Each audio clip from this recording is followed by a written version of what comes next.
मौत से पहले मर चुका हूँ, इस जिंदगी से थक चुका हूँ। कोई ऐसा तरीका बता दे ऐ जिंदगी कि याद आ जाए बचपन वाली मस्ती जो मैं भूल चुका हूँ। मुझे जीवन में कामयाबी नहीं मिली, क्या इसीलिए मैं खुद से नाराज़ हूँ?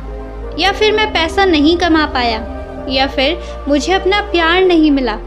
ये सारी चीज़ें मुझे उदास बना रही हैं, या मैं खुद ही अपनी उदासी का कारण हूँ?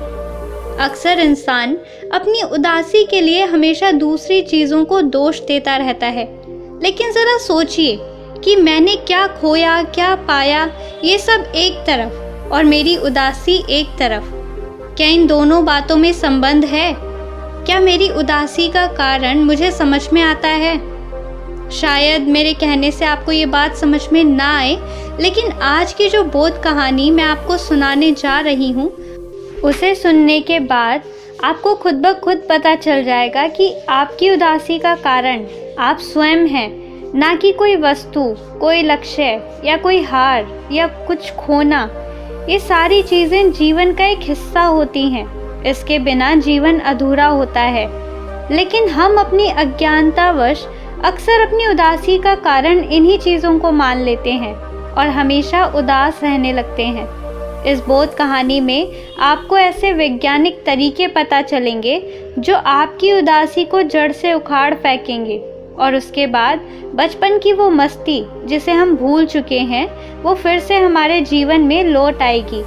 फिर से खुले आसमान में उड़ते हुए पक्षियों की कतार आपके दिल में आनंद पैदा कर जाएगी। तो चलिए कहानी शुरू करते हैं। बचपन में ही अगर किसी बच्चे को उदासी पकड़ ले, वो परेशान रहे, निराश रहे, तो ये बड़ा ही चिंता का विषय रहता है, क्योंकि बचपन में तो बच्चे के सिर पर कोई भी जिम्मेदारियां नहीं होती है। वो आज़ाद होता है खेलने के लिए, मस्ती करने के लिए। इसीलिए हम कहते हैं कि बचपन के दिन सबसे अच्छे दिन होते हैं, सबसे प्यारे दिन होते हैं, और हम अपने बचपन के दिनों को कभी नहीं भुला पाते। ऐसा ही एक हरीश नाम का बच्चा था। बात उस समय की है जब शिक्षाएं गुरुकुल में दी जाती थी।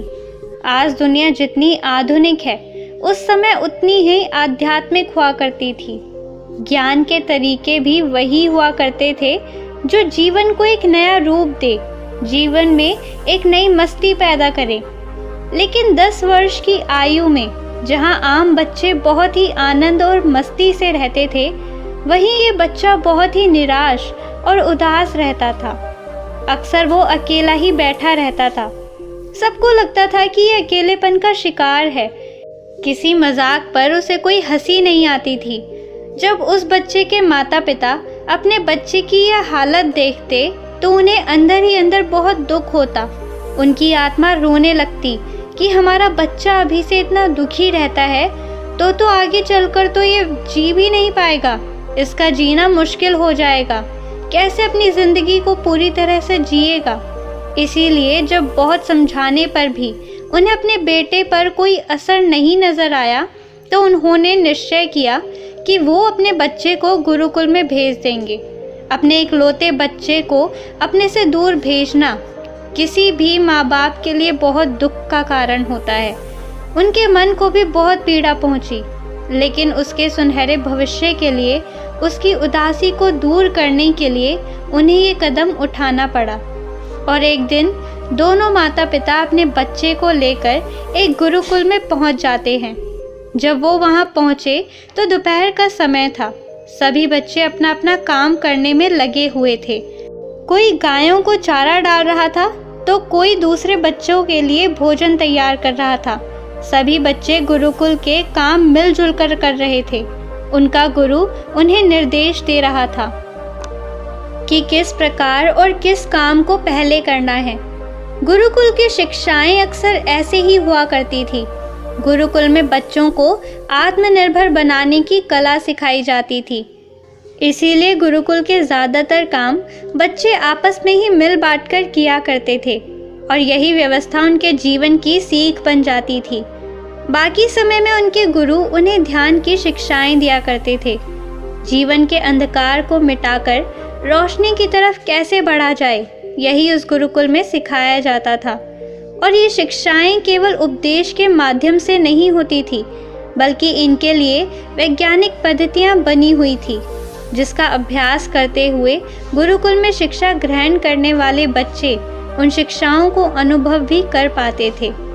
जब हरीश अपने माता पिता के साथ उस गुरुकुल का दृश्य देख रहा था, तो उसके अंदर कोई भी जोश या कोई भी उत्साह देखने को नहीं मिला। वो एकदम शांत खड़ा था, एकदम उदासी वाली शांति उसके चेहरे पर छाई हुई थी।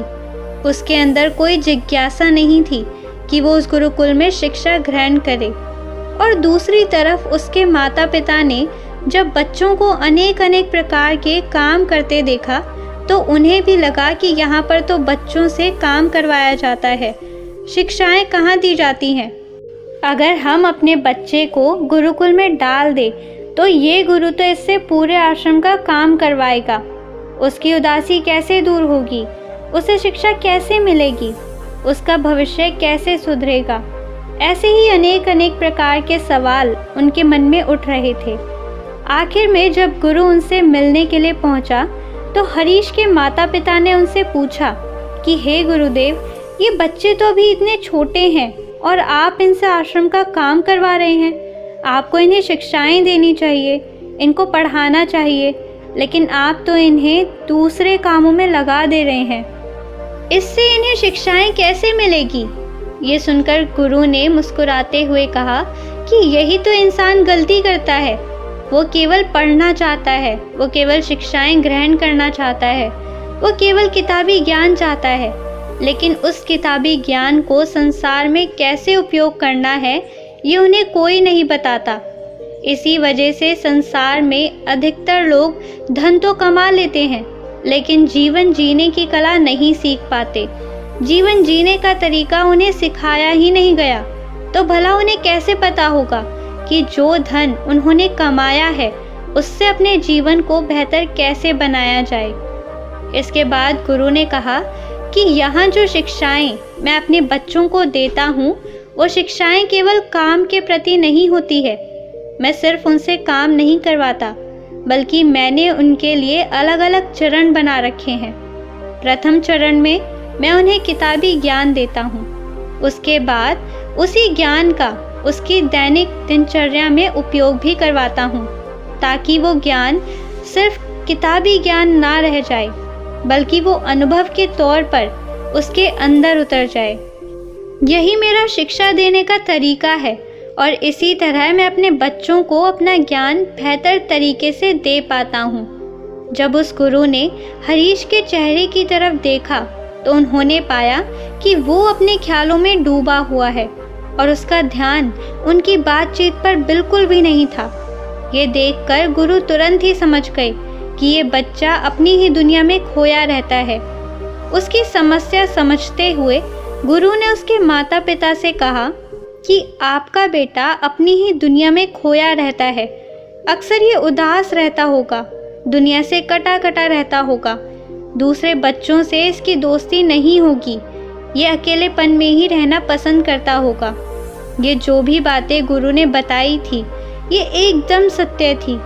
इसीलिए हरीश के माता पिता को लगा कि अगर इन्हें हमारे बेटे की समस्या पता है, तो हो सकता है वो हमारे बेटे का जीवन भी बदल दें।